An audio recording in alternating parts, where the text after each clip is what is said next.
वाह क्या आईपीओ है।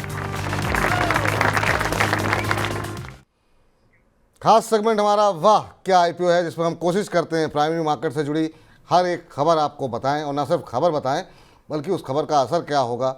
अगर आईपीओ खुला हुआ है तो आपको पैसे लगाने भी चाहिए कि नहीं लगाने चाहिए, आईपीओ में सब्सक्रिप्शन किस हिसाब से सब्सक्रिप्शन चल रहा है, ग्रे मार्केट प्रीमियम कैसा चल रहा है, ब्रोकरेज हाउस की रिपोर्ट क्या कह रही है, वो तमाम चीज़ों को लेकर के एक 360 डिग्री व्यू जो है हम देने का प्रयास करते हैं। और इस प्रयास में हमारे साथ हर रोज़ हमारे सहयोगी शौर्य हमारे साथ जुड़ते हैं। शौर्य, संतोष जी के पास जाएं और उनसे समझें कि आज आईपीओ में क्या करना चाहिए। सबसे पहले तो मेन बोर्ड के जो आईपीओ खुले हुए हैं उनके क्या स्थिति इस समय देखने को मिल रही है, वो बताइए जी। आज एक मेन बोर्ड पर नया आईपीओ खुला है जिसका नाम, कंपनी का नाम है ईएमएस।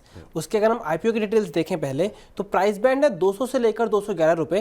वो आज खुला है 8 सितंबर को और 12 सितंबर तक खुला रहेगा। कंपनी कुल 321 करोड़ रुपए जुटा रही है, जिसमें से 146 करोड़ रुपए फ्रेश इशू है और ओएफएस के जरिए मौजूदा निवेशकों को 175 करोड़ रुपए मिलेंगे। पहले दिन अगर आज 12 बजे तक देखें तो 77% भर चुका था, लेकिन लेटेस्ट आंकड़ों के हिसाब से इसमें और ज़्यादा अच्छी तेजी हो रही है, पूरी तरह सब्सक्राइब हो चुका है। इनफैक्ट ये 1.67 टाइम्स ऑलरेडी भर चुका है, जिसमें रिटेल का सब्सक्रिप्शन 2.32 टाइम भरा है, एनआईआई 2.4 टाइम भरा है, लेकिन क्यूआईबीएबीसी 0.01 टाइम्स ही भरा है, क्योंकि नया है तो क्यूआईबी हमेशा बाद में भरते हैं। इसका जीएमबी 120 रुपये चल रहा है, जो इसे 56.87% पर लिस्टिंग दिखा रहा है। इशू के बाद प्रमोटर की होल्डिंग जो है वो 96.7% से घटकर 67.85% हो जाएगी, और इसका जो पी है वो भी रीजनेबल है, वो 10.78 का पी है, और एक कंपनी प्रोवाइड करती है वाटर वेस्ट कलेक्शन के सॉल्यूशन में, और इसका ऑब्जेक्टिव है working capital requirement. Working capital requirement की आवश्यकता के पूरी करने के लिए कंपनी ये आईपीओ लेकर के आई है। और ये देखिए क्या कुछ कह रहे हैं ब्रोकर्स यहाँ पर, आपको पैसे लगाने हैं नहीं लगाने हैं। आनंद राठी का मानना ये है अप्लाई कर दीजिए आईपीओ के लिए। अरिहंत कैपिटल का भी मानना है कि अप्लाई करिए, निवेश करिए। इसके अलावा जो है जो बाकी ब्रोकरेज हाउसेस हैं उनको भी दिखाइए ज़रा, ताकि सबके नाम एक बार आ जाएँ। चॉइस ब्रोकिंग का भी ये मानना है कि अप्लाई करनी चाहिए, और स्टॉक बॉक्स का भी मानना है कि यहाँ पर अप्लाई करके ही चलना चाहिए। सर, पहला दिन और हम देख रहे हैं कि काफ़ी शानदार जो है रिस्पांस निवेशकों का देखने को मिल रहा है, पूरी तरह सब्सक्राइब हो चुका है। ग्रे मार्केट प्रीमियम भी हम देख रहे हैं काफ़ी अच्छा देखने को मिल रहा है, करीब 2.25 गुना के आसपास जो है सब्सक्राइब हो चुका है। और रिटेल हिस्सा सबसे तेज़ी के साथ 2.5 गुना सब्सक्राइब हो चुका है। आप कैसे देख रहे हैं फंडामेंटल्स को, खासतौर से वैल्यूएशन को लेकर के आपकी क्या राय है?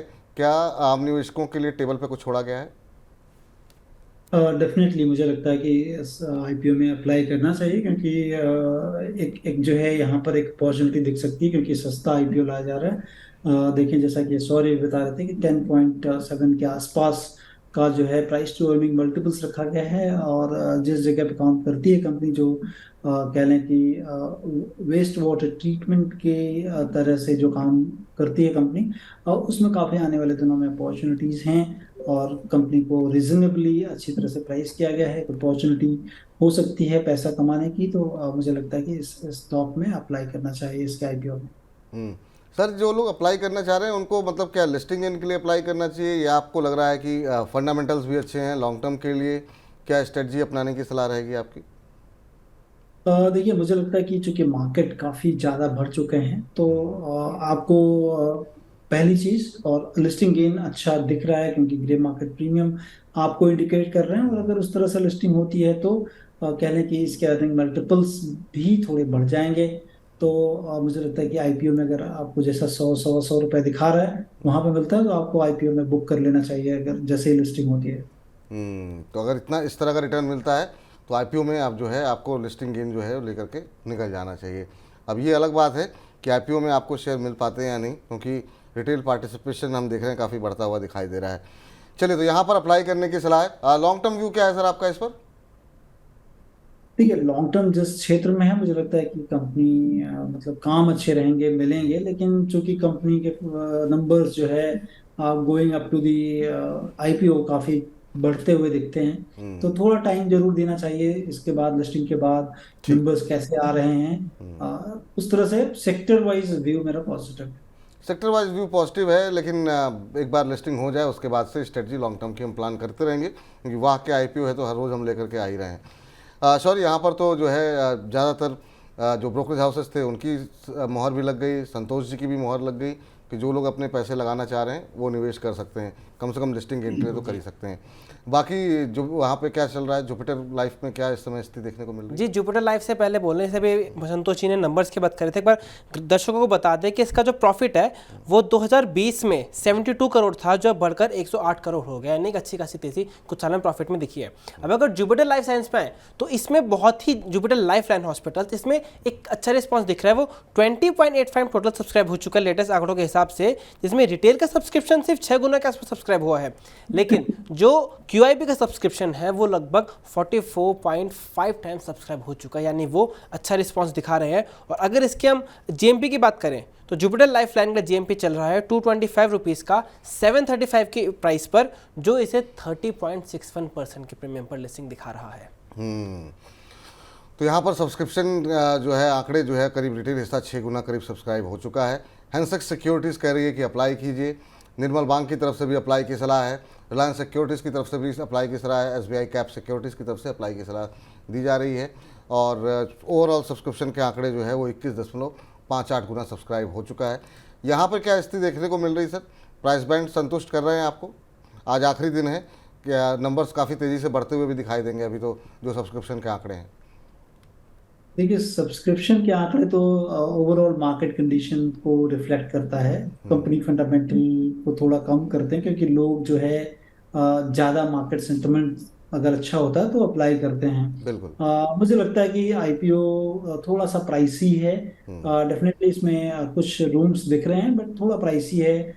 3 हॉस्पिटल हैं कंपनी के, और इनके जो पीयर्स के लिहाज से अगर देखेंगे थोड़ा प्राइसी दिया गया है। इसीलिए मैं कहूँगा अप्लाई करें, और केवल लिस्टिंग गेन के लिए।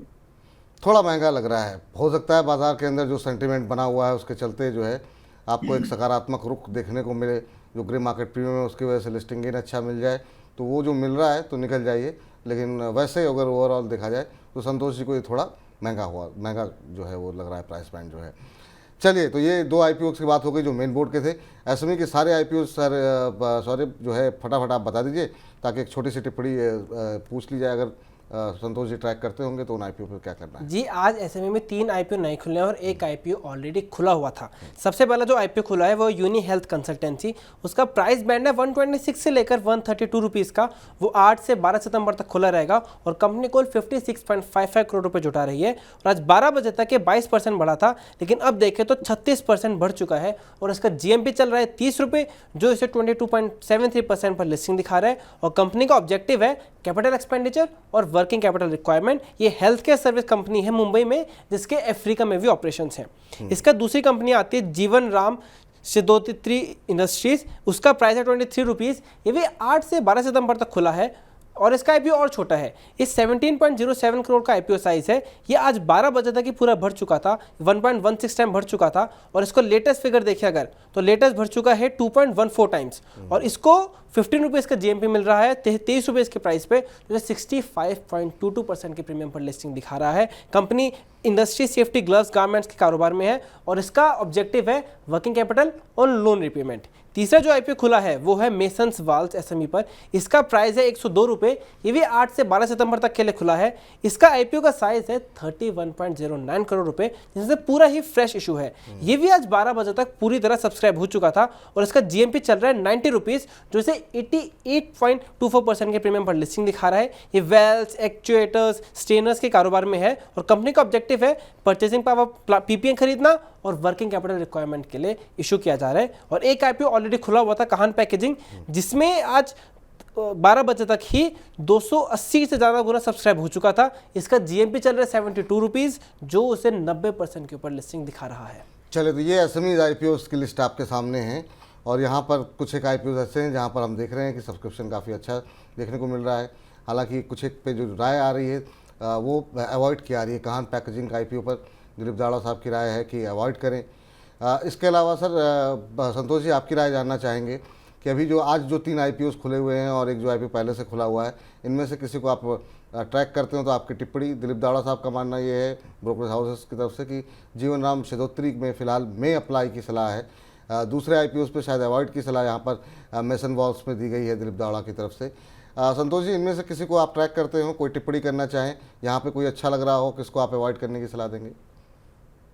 देखिए, मुझे लगता है कि बाय एंड लार्ज अवॉइड करनी चाहिए। केवल सेक्टर के वाइज से मुझे लग रहा है कि जीवनराम सिद्धोत्राई जो है वो जो ग्लव्स बनाते हैं और सेफ्टी ग्लव्स बनाते हैं, ये एक सेक्टरल जो है काफ़ी अच्छा है और इसमें अपॉर्चुनिटी हो सकती है।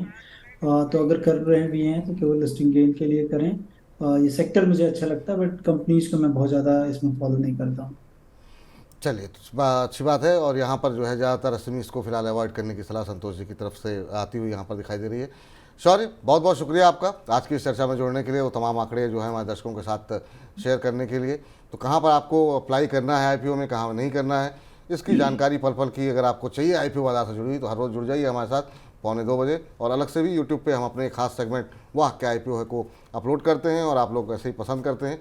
तो लगातार बने रहिए, अपनी टिप्पणियाँ अपने सुझाव भी हमें देते रहिए। फिलहाल वाह क्या आईपीओ में इतना ही। वाह क्या आईपीओ है।